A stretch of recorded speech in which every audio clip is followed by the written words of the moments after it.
한 주간 동안 치열한 싸움 속에 살아계셔서 살아와서 이렇게 승리하고 이 자리에 함께 있으니 참 감사합니다. 사실 생각해 보면 싸워서 이겼기 때문에 여기 자리에 있는 거예요. 우리 인간의 생존 방식을 생각해 보면 싸움이죠, 싸움. 경쟁 구도 속에 살아가는 우리 인생이 끊임없이 싸우는 것이 바로 세상입니다. 참 세상 전부 역사를 우리가 되돌아보자면 너무 넓으니까 우리나라 역사를 잠깐 되돌아보면 6.25 동란 이후에 70여 년 가까이 왔죠.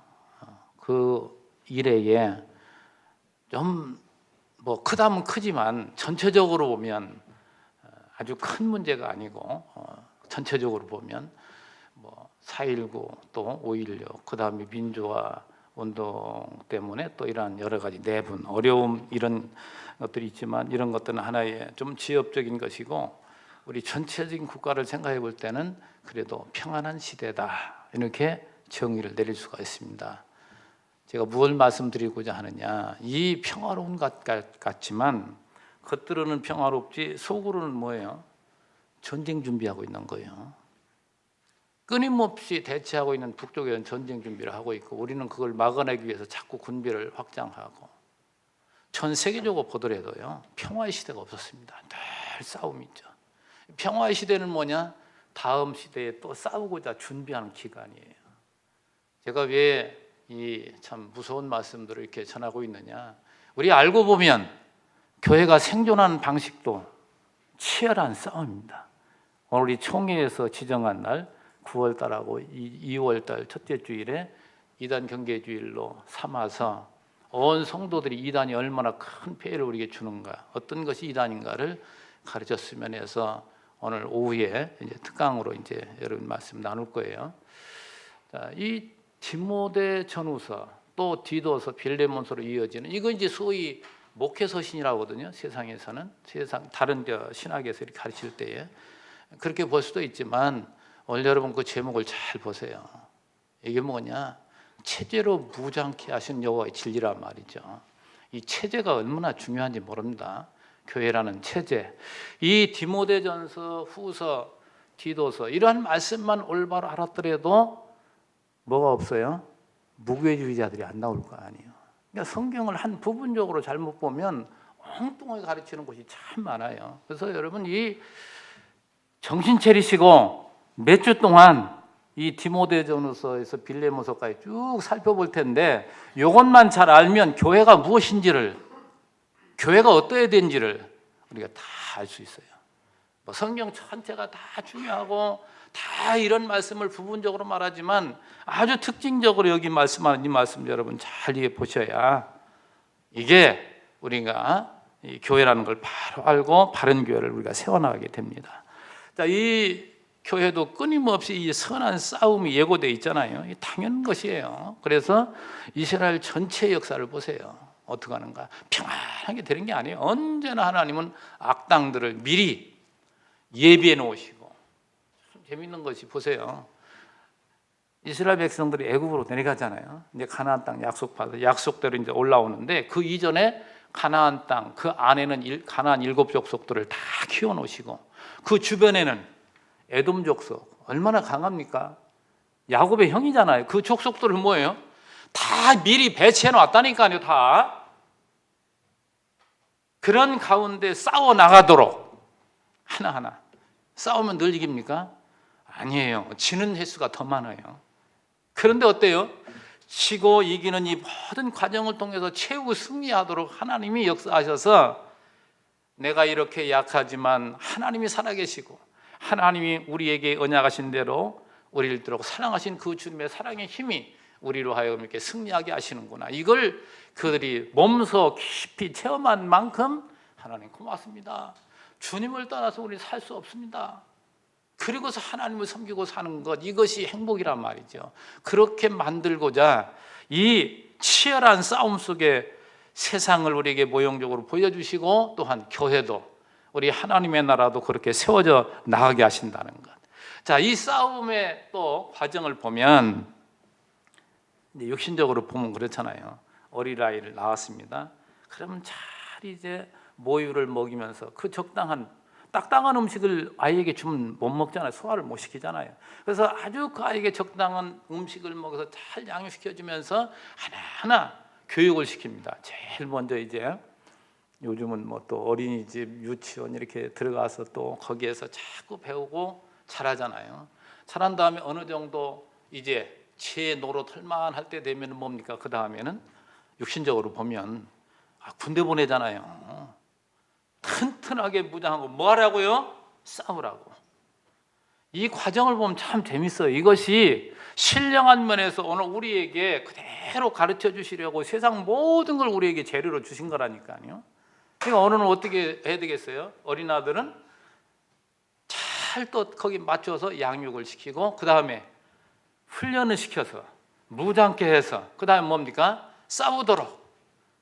우리 예수 믿는 사람들이 세상에서 이 신령한 지혜의 말씀으로 무장해서 우리가 싸우지 아니하면 우리 넘어지고 말아요. 다 거기에 미끄러질 수밖에 없어요. 세상에 얼마나 그럴듯하게 우리를 유혹하고 있느냐 말이죠. 그래서 이 진리의 말씀으로 또 이러한 생활로 이 체제는 교회의 체제를 말하는 겁니다. 이걸 통해서 우리가 견고하게 서 있을 때 어느 것이 유혹이 한다 할지라도 그건 다 분별이 되어서 그거 다 물리칠 수가 있단 말이죠. 그 우리가 얼마나 약한지 몰라요. 내가 굉장히 강한 것 같고 내가 선 것 같지만 그러나 그럴듯한 유혹이 우리에게 떨어질 때 어린은 넘어질 수밖에 없습니다. 자, 오늘 이 디모데전서를 기록하게 된 배경을 잠깐 보면 오늘 서론적인 것으로 여러분 말씀드리는 거예요. 그 우리 3절에 보면 사도 바울이 이제 에베소 교회를 세우고 거기에서 말씀을 전하다가 마게도냐로 이제 가게 돼 있어요. 왜 마게도냐로 갑니까? 하나님께서 그를 강권적으로 우리 사도행전에서 보잖아요. 그래가지고 마게도냐역으로 건너갈 때에 에베소 교회를 두고 가는 것이 너무나도 마음에 걸려요. 그래서 자기의 사랑하는 어린 제자 디모데에게 부탁하는 거예요. 명령하는 거예요. 너 에베소 교회에 가서 에베소 교회를 그 성도를 이끌어가되 이렇게 해라. 요걸 지금 말씀을 전하는 것이 지금 이 디모데전서, 디모데후서 이어지는데, 그래서 마게도로 갈 때 너를 권하여 에베소에 머물라 한 것은 어떤 사람들을 명하여 다른 교훈을 가르치지 말며 신하와 끝없는 족보에 몰두하게 말게 하려 함이라. 하지 말게 하려 함이라. 그러니까 그 당시에 교회 상황을 보면 알죠. 환경이. 그래서 그 당시의 배경을 잠깐 살펴보면 어떠냐면 정치적으로 보면 그 당시에가 이 바울이 디모데에게 편지를 쓸 그 당시에가 언제냐면은 네로 황제 잘 알죠. 로마 황제들이 얼마나 기독교를 핍박했습니까? 그 절정이 바로 네로 황제잖아요. 그래가지고 로마에 불난 거 일부러 불내놓고서 기독교인들이 불냈다고 해가지고 기독교인들을 막 죽이고 받게 하던 그때란 말이죠. 그때 그 시대적인 배경이 정치적 상황을 보면 얼마나 세상 세력으로부터 핍박을 당한지 모르는 교회가. 그 다음에 또한 문화적 배경을, 종교적 배경을 보면, 종교적 배경부터 먼저 보면 유대인들은 이 율법주의에 편만해가지고 이 율법주의에 완전히 젖어들어가지고 이 복음을 이해를 못하는 거예요. 그래서 율법주의가 얼마나 그 당시에 교회를 또 집어삼키려고 했는지 모릅니다. 율법주의자의 대표자가 뭐예요? 바울이 그리스도를 만나기 이전의 바울이에요. 얼마나 교회를 찬양하려고 했습니까? 율법주의는요, 그건 교회를 무너뜨리는 거예요. 그 다음에 그 당시에 이 문화적 배경을 보면 얼마나 그 당시에 이 노예제도가 편만해 있고, 심지어는 저 고린도 교회 같은 경우는 고린도 교회 성도들 가운데 3분의 2가 종이라고 그랬잖아요. 그러더라고요. 그 이제 전통적으로 내려오는 그 이야기를 들어보면 그 정도로 종이 많았어요. 대개 주인은 하나고 종은 한 집에 여러 명이잖아요. 그래서 종이 그렇게 많은 시대, 그리고 특별히 우리 여성도 여러분이 좀 감사해야 되죠. 우리 기독교에 대해서. 그 당시에는 여자는 숫자에도 끼지 않았다니까요. 히브리인들도 그랬고 헬라인도 그랬고. 그래서 오늘 이 디모데전서를 보면 여자는 잠잠하라 이런 얘기가 나오잖아요. 이거 시대적 배경을 가지고 얘기하는 거예요. 기독교가 들어간 곳에 다 부서지는 거예요, 이게. 근데 참 성경을 오해하는 사람들을 보면 이런 걸 보고 봐라, 사도 바울도 교회 안에서는 여자는 잠잠하라고 했지 않느냐. 여자는 절대 앞에서 가르치면 안 된다. 막 이렇게 가르치거든요. 이 시대적인 배경을 잘 몰라서 그래요. 여러분에게 제가 이 성경의 해석을 드릴 때, 해석할 때 제일 먼저 문자적인 해석과 그 다음에 역사적인 해석을 반드시 가야 돼요. 그리고 신학적인 해석. 하나님은 지금 뭘 말하고자 하는 그 결론이 딱 떨어져야 돼요. 이게 바로 성경 해석의 원리입니다. 원리. 근데 그 역사적인 배경을 몰라서 그러는 거예요. 그래서 기독교가 들어가는 곳마다 무너지잖아요. 뭐가요? 노예제도도 기독교가 무너뜨린 거예요. 그러나 사도 바울은 야 노예제도 없애라 하는 얘기 하나도 없어요. 왜? 그 당시의 배경을 깔고 급진적으로 바꾸는 것이 아니라 하나님의 말씀을 전함으로 그 말씀의 능력이 여러분 노예를 부리고 있는 그 주인이 예수를 믿고 진리의 말씀을 깨달으면 그 노예를 종으로 삼아서 학대하고 그러겠느냐 말이죠. 하나님 말씀의 능력이 이런 모든 것들 다 바꿔놔 버린다 이 말이죠. 우리나라 기독교가 들어오면서부터 얼마나 바뀌었습니까? 제 어렸을 때만 해도요, 교회 딱 들어오면 여기는 남성석, 여기는 여성석, 어디 남자 여자가 함께 앉아요. 기독교 처음에 들어왔을 때도 그랬어요. 이제 그것이 뭐예요? 점점 사람들이 깨게 되니까 변화된다면 바꿔진단 말이죠. 이게 개혁인 거예요. 이게 억지로 뭐 이렇게 싸워서 여기 빨간띠 뚫고 막 이렇게 하자는 게 아니에요. 진리의 말씀을 전하면 그 말씀의 능력이 오늘 우리로 하여금 바꿔나가게 한다니까요. 이게 진짜 믿음의 행위예요. 그래서 우리 교회에서도 여러분이 말씀을 들었지만 이렇게 합시다 저렇게 합시다 안 합니다. 하나님이 이러십니다. 하나님이 우리에게 얼마나 귀한 분이고 우리를 얼마나 사랑하신 분입니까? 이런 것들을 그대로 이 진리를 전하면 이 진리가 역사에서 바꿔나가는 것이죠. 근데 그것이 뭐예요? 더디어요. 더디지만 그게 진짜예요. 급속도로 이렇게 바꾸는 거 말이죠. 그게 바뀌어진 것 같은데 안 바뀌는 거예요. 그거는. 그래서 이걸 잘 여러분 이해를 하셔야 돼요. 그리고 이제 오늘 여러분이 디모데전서를 먼저 서론적으로 말씀을 드려나가는데, 자, 이 체제라는 것이 그렇게 중요합니다. 그래서 이스라엘 백성들을 하나님이 어떻게 세워 나가셨는가 우리가 잠깐 한번 살펴보겠어요. 하나님이 이스라엘 백성들이 이제 엄청난 숫자로 장정만 60만 명이 애굽에서 나왔잖아요. 나와서 가나안 땅 들어갈 때에 민수기에 딱 들어가 보면 체제 정비를 대열 정비를 합니다. 그래서 모든 지파 12지파를 수를 다 세고 그 12지파의 두령들 어른들을 다 세워요. 그러니까 질서가 있지 아니하면 절대 무질서하면 무너지게 돼 있어요. 그래서 그들에게 체계적으로 앞에는 모세가 있고 또 아론이 있고 그를 받쳐주는, 그 다음에 모든 족장들을 세워놓고 그들을 그 지파를 지도해 나가게 합니다. 또 그 밑에는 또 이렇게 조직이 되어 있는 것이죠.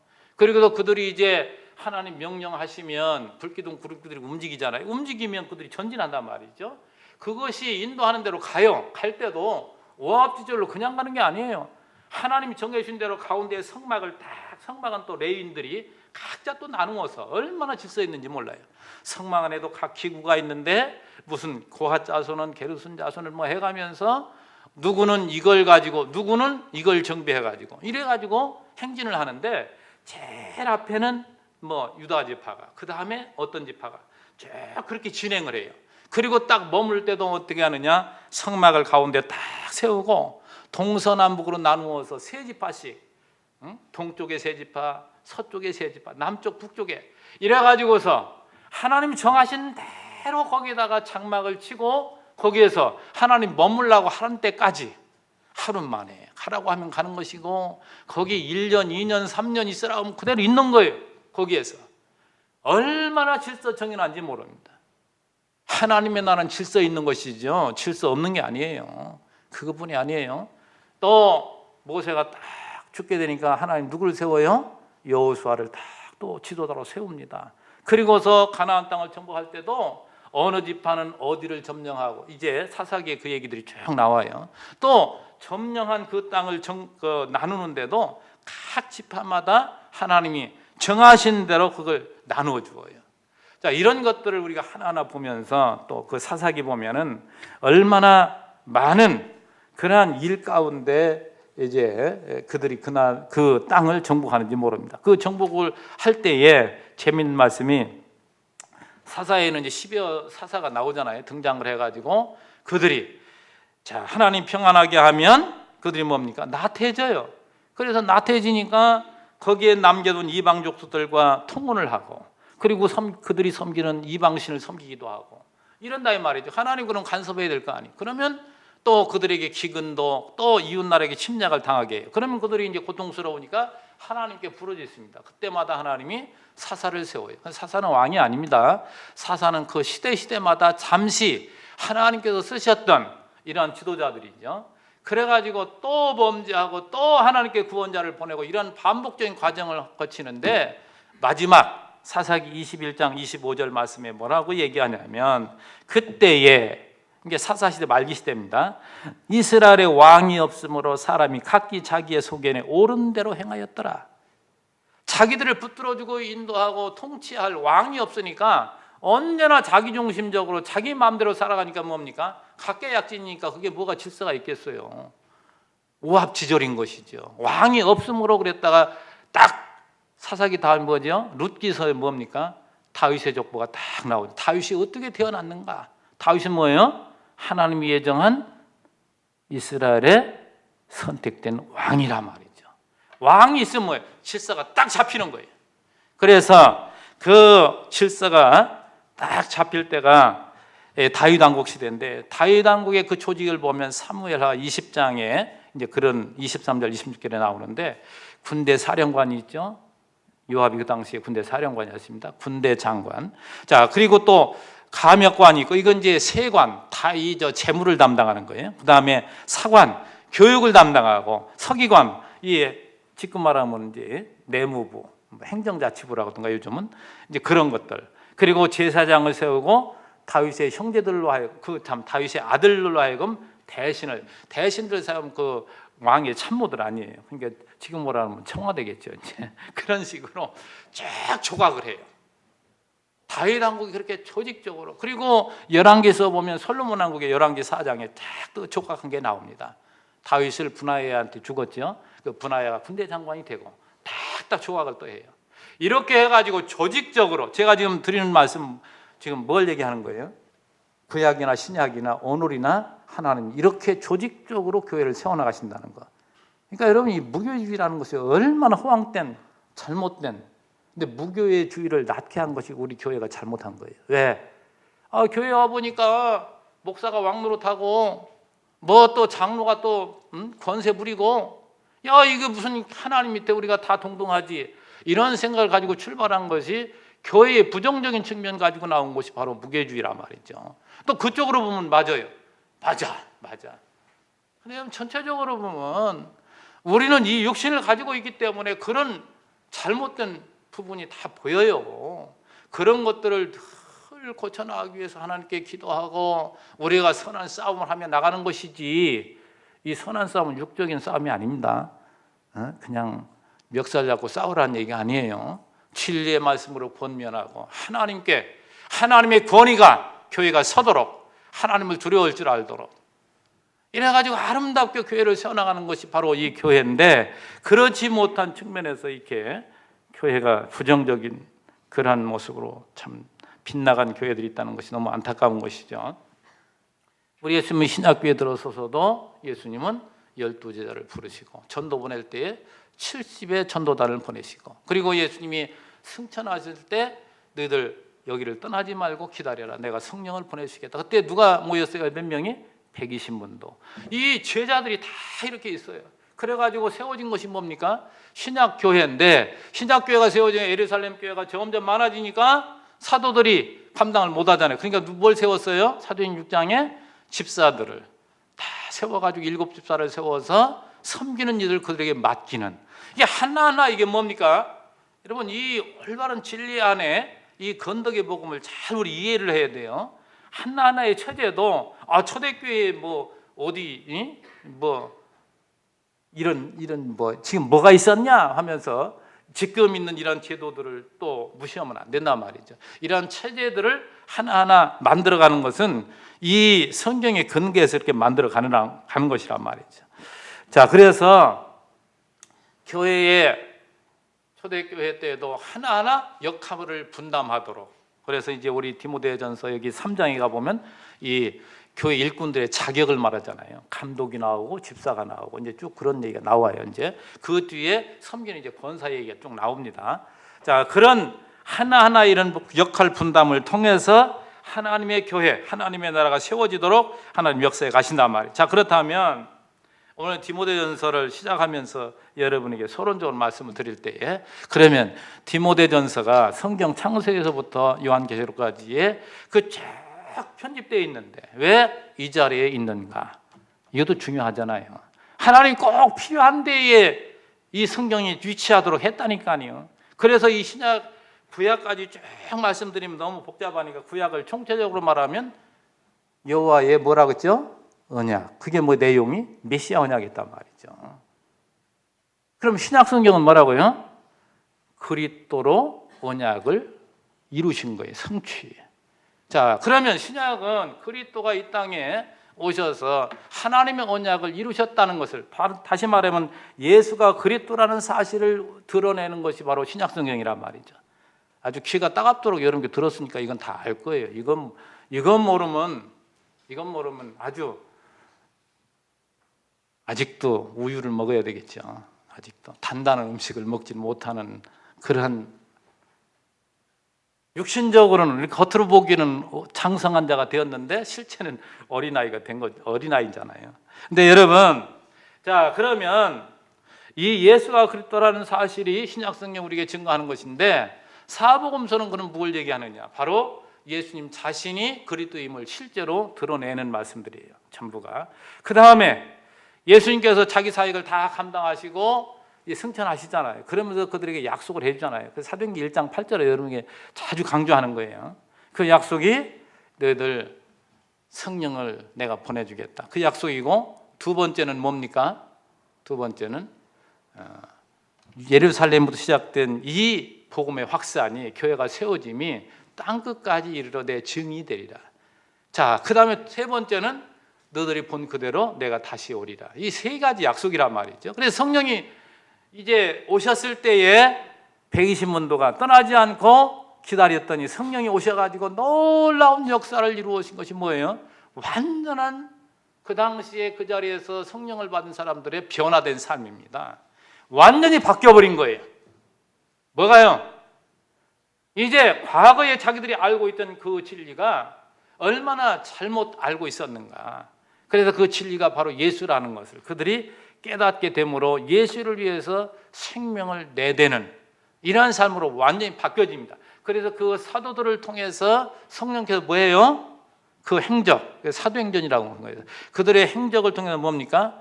복음을 전하니까 교회가 탄생하잖아요. 여기 가면 에베소 교회가 탄생하고, 저희 가면은 골로새 교회가 세워지고, 이런 교회가 세워지는 것이 사도행전이에요. 하나님께서 약속하신 대로 뭐예요? 교회를 설립하신 것. 다시 말해 태어나게 했단 말이죠.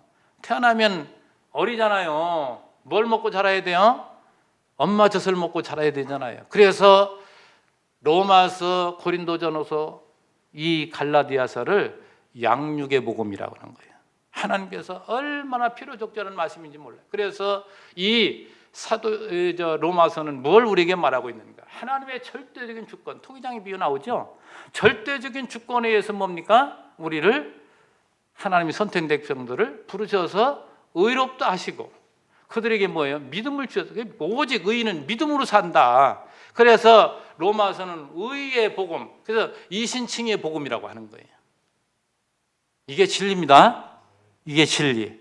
다시 말해서 오늘 우리는 하나님께서 창세 전부터, 이게 이제 에베소 다시 말씀을 또 우리가 다시 또 거기를 살펴볼 텐데, 자, 이래가지고 로마서는 칭의의 복음으로 우리를 의롭다 하신 하나님. 그 다음에 고린도 전후서는 어린 교회는, 어린 아이들은 특징이 뭡니까? 자기 자랑이잖아요. 다 그것 때문에 싸웁니다. 그죠? 고린도 교회는 늘 자기 잘났다고 싸우는 거예요. 그래서 뭘 가르치느냐? 거기에서는 예수님 우리의 머리잖아. 우리는 모두, 고린도 12장 보세요. 다 그 얘기하잖아요. 우리는 한 몸이야, 한 형제. 그런데 어찌 싸워? 그리고 13장에 사랑을 참 얘기하잖아요. 사랑. 그래서 이 건덕의 복음, 그래서 오늘 우리로 하여금 이 어린아이로 하여금 서로가 배려하고, 그래서 고린도후서는 화해와 협력의 복음이에요. 그래서 서로 이제 고린도후서에 연보가 나오잖아요. 연보라는 얘기는 뭐예요? 어린 나보다 못한 사람들을 내가 도와서 동등한 균등된 생활로 키워주는 이 화해와 협력의 복음이란 말이죠. 그리고 이제 갈라디아서는 뭐냐? 하나님이 얼마나 우리에게 큰 은혜를 주었는가. 이제 은혜를 우리에게 가르쳐요. 은혜를. 근데 그 갈라디아서에 보면 바울이 뭐예요? 자기가 하나님의 자녀가 되고 사도가 된 것은 율법의 행위가 아닌 하나님의 은혜로 된 것인가를 그는 먼저 알잖아요. 그리고 이스라엘 백성들도 마찬가지. 그래서 갈라디아서는 뭐가 나오냐면 이삭과 이스마엘을 예를 들면서 이삭은 뭐예요? 약속을 따라 난 자요. 그리고 이스마엘은 육체를 따라 난 자. 오늘 우리들은 약속을 따라 난 자로서의 그 약속이 뭡니까? 하나님이 거저 주신 은혜라니까요. 그래서 갈라디아서는 오늘 우리가 하나님 백성이 되고 우리가 주의 지체가 된 것이 바로 하나님의 은혜임을, 그래서 은혜의 복음으로 우리에게 가르쳐 준단 말이죠. 이게 얼마나 논리 정연한지 몰라요. 자, 이제 이렇게 양육을 받았으면 어느 정도 컸으면 뭐 한다고요? 이제 점점 훈련을 받아야 되잖아요. 무장. 그래서 이 무장의 복음이 바로 그 에베소부터 빌레몬서까지 여러 성경, 우리 데살로니가 후서까지 살펴봤습니다만 이거를 여러분에게 오늘 더 강조해서 말씀드리겠습니다. 자, 그 에베소서는 교회의 진리로 무장시키는 말씀이에요. 교회의 진리. 교회의 진리는 뭐냐? 이건 중요하니까. 이 진리는 변하지 않는 거니까. 진리는 뭐냐? 창세전에 성부 하나님께서 자기 백성들 뭐예요? 같이 해요. 예정하셨잖아요.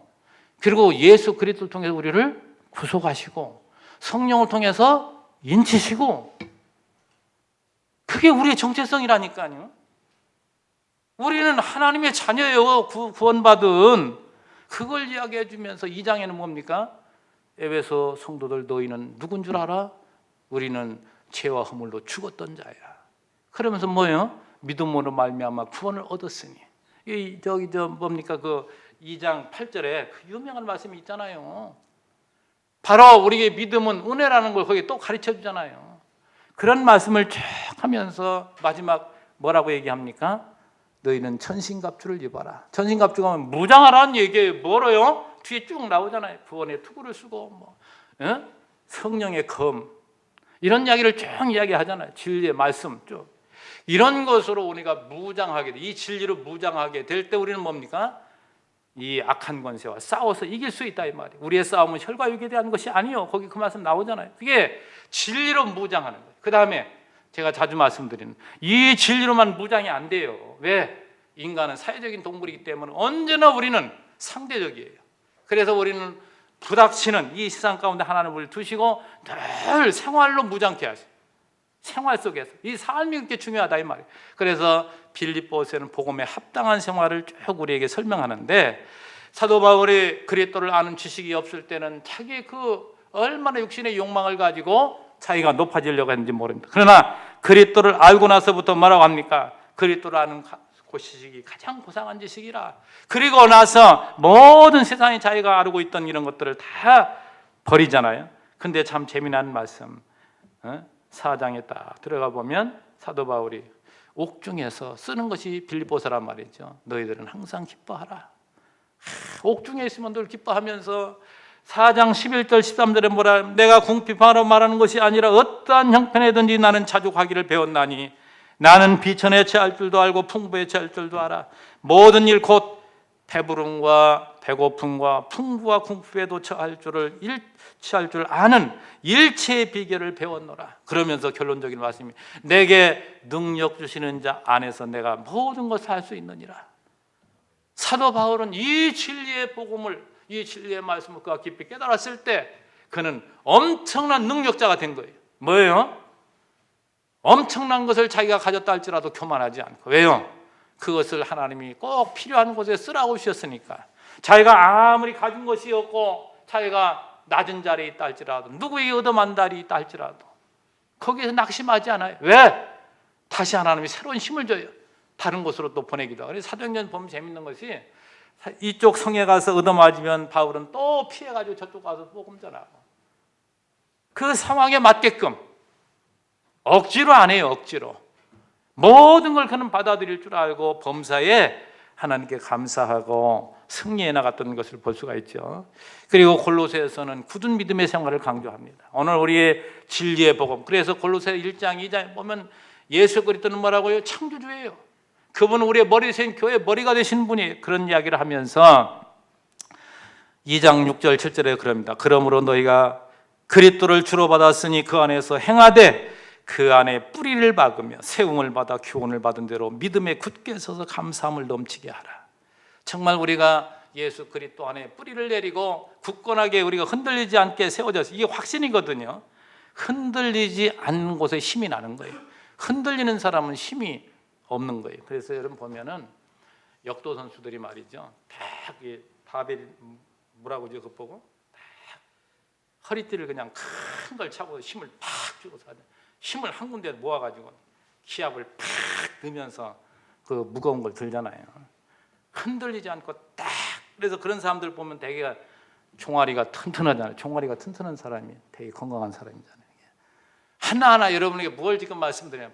우리가 예수 안에서 흔들리지 않은 뿌리가 굳게 내린 이러한 자, 이렇게 세워나가신단 말이에요. 성령께서. 이 골로새에서 그걸 우리에게 말해주고 있고, 우리 참 제한된 시간 속에서 이거 서론적으로 말을 하게도, 제가 엄청 느린 사람 아닙니까? 충청도 사람이라 팔통달아 말하려고 해도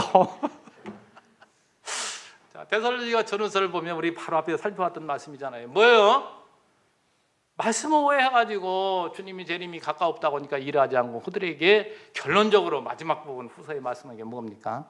선한 생활, 거룩한 생활은 뭐냐? 다른 게 아니야. 너희를 네가 감당하고 너보다 못한 어린 자를 위해서 내가 땀 흘리는 거, 그것이야말로 아름다운 거야. 그게 선한 생활이고, 결론적으로 그걸 말해요. 우리의 생활 가운데 우리를 점점 이렇게 키워가신 하나님께서 이제는 뭐예요? 이제 우리를 체제로, 이 교회 체제, 이게 중요한 거예요. 왜요? 인간은 홀로 살 수 없어요. 사회적인 동물이라고 하잖아요. 그래서 아담을 만들어 놓고 하나님 뭐라고요? 독처하는 것이 좋지 못하다. 그래서 아내를 돕는 협력자로 하나님이 세우신 거예요. 인간은 홀로 될 줄 알지만 안 된다니까요. 그래서 교회는 복수인 거예요. 한 사람이 교회라고 할 수가 없는 거예요. 두세 사람 이상이 모여서 내게 부르는데 하나님께서 거기 있다고 하시잖아요. 그러듯이 교회라는 것은 복수로 우리에게 말해주고 있는데, 이 체제가 그만큼 중요하단 말이에요. 자, 체제 또 이걸 설명하려면 가정도 하나의 체제요, 국가도 하나의 체제요, 직장도 하나의 체제로 다 이루어진 거예요. 이게 뭡니까? 이걸 통해 신령한 걸 우리 가르치는 거라니까요. 신령한 것.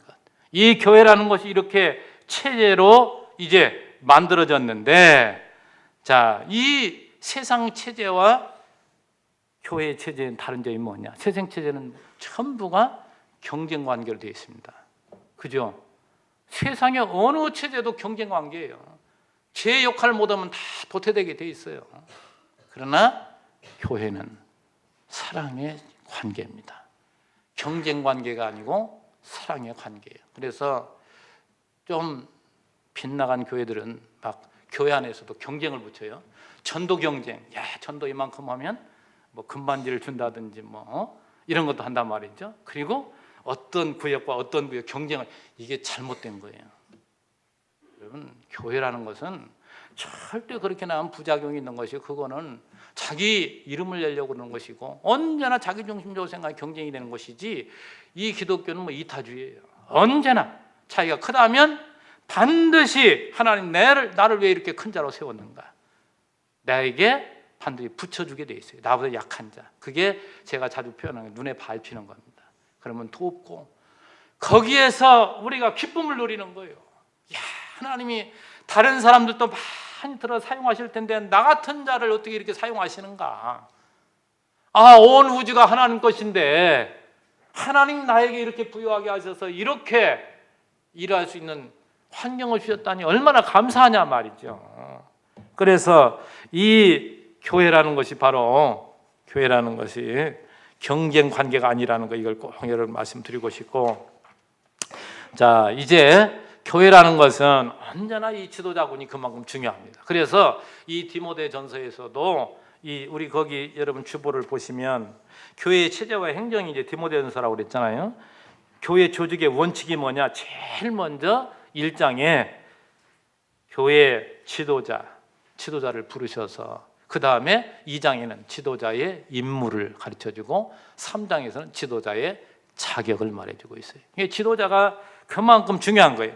아까도 여러분 말씀드렸습니다만은 하나님께서는 언제나 지도자를 세워서 그 나라를 세워나가지 모두가 똑같이 이렇게 오합지졸로 그렇게 이끌어가지 않단 말이죠. 그래서 예수님께서 12 제자들을 부르시고 또 부활하신 후에 사도 부르셔서 그들을 이제 사도로 부르셔가지고 교회를 세워나가도록 이렇게 사용하셨단 말이죠. 그래서 이 교회 조직의 원칙은 먼저 기도자를 세우는데 기도자를 부르시고 지도자에게 임무를 주시고 그 다음에 자격은 어떤 것인가 우리가 앞으로 이제 살펴볼 겁니다. 근데 지도자의 그 중요성은 제가 마태복음 15장 14절을 보니까 무슨 말씀이 나오냐면 이 사두개인들 또 이 바리새인들 이 잘못된 사람들이죠. 그 사람들을 두고서 뭐라고 하냐면 그냥 두라. 그들은 맹인이 되어 그들은 소경이란 말이죠. 맹인이 되어 맹인을 인도하는 자로다. 만일 맹인을 인도하면 둘이 다 구덩이에 빠지느니라. 이 구덩이는 지옥입니다.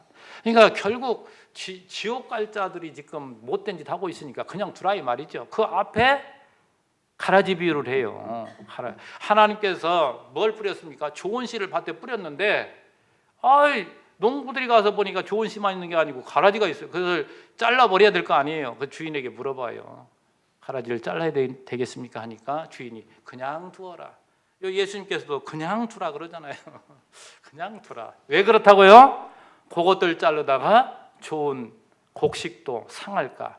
그러나 반드시 심판 때는 먼저 가라지들을 다 잘라가지고 단에 묶어가지고 불에 던져 넣는다고 그랬어요. 태워버리신다 이 말이죠.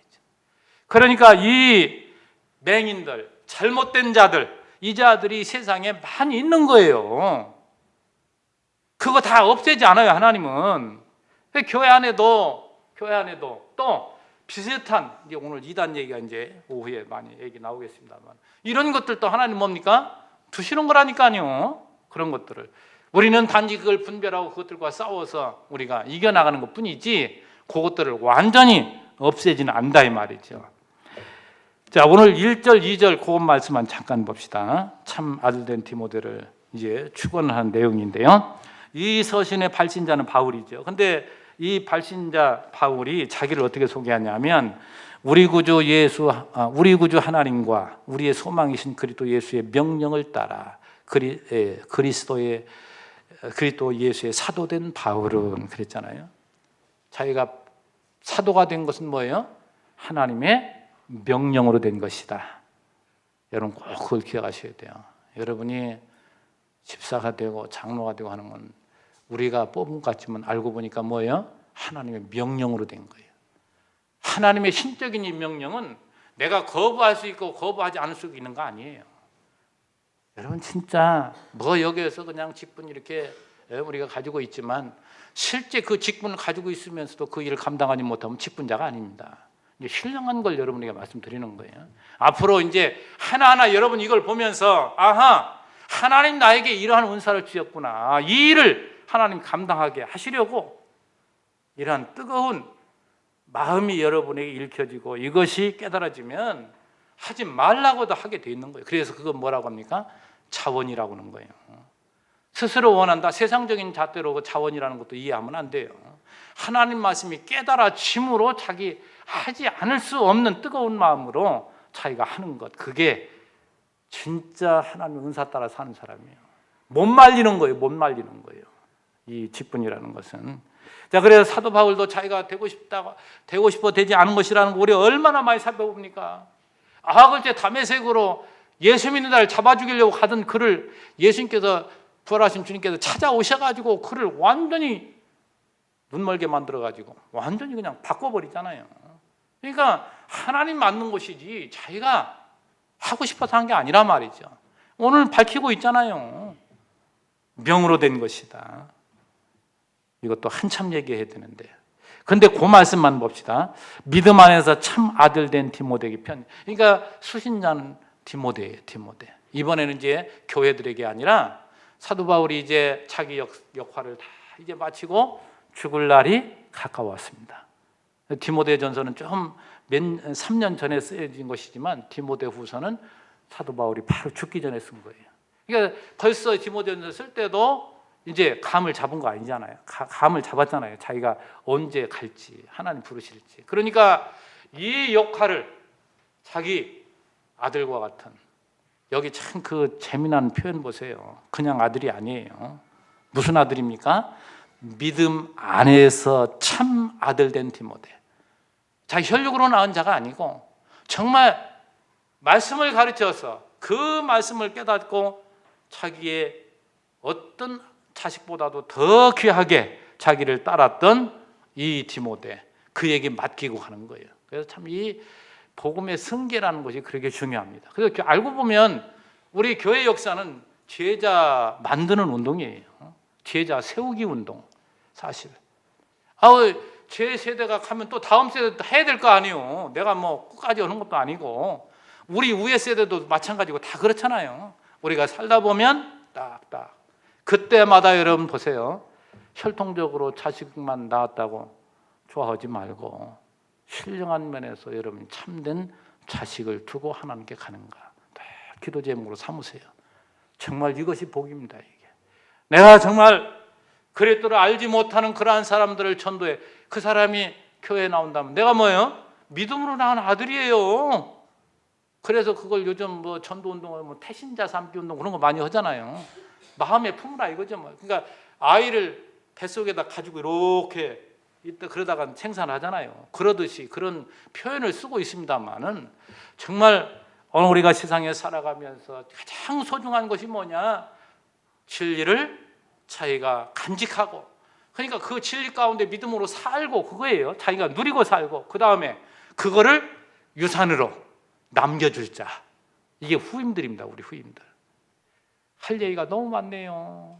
오늘 후임이 얼마나 많아요. 우리 주일학교 아이들이 얼마나 많아요. 이게 다 우리 후임들이에요. 그게 오늘 우리 신앙에 우리가 살아간 이 진리의 말씀을 그들에게 전수하고 그 일을 위해서 직접 나와서 일하는 교사들도 있고, 이걸 후원하는 우리 성도들이 있잖아요. 기도하고 협력하고.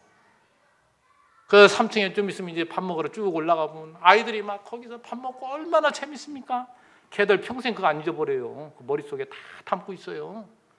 어려서 이런 것들이 얼마나 중요한지. 이 일을 감당하는 것이 우리 교회가 해야 될 사명이란 말이죠. 그러니까 여러분도 믿음에, 여기 요 말씀 다음에 더 조금 강조해야 되겠네. 믿음 안에서 참 아들 된 디모데. 바울은 장가 안 갔어요. 자식 없어요.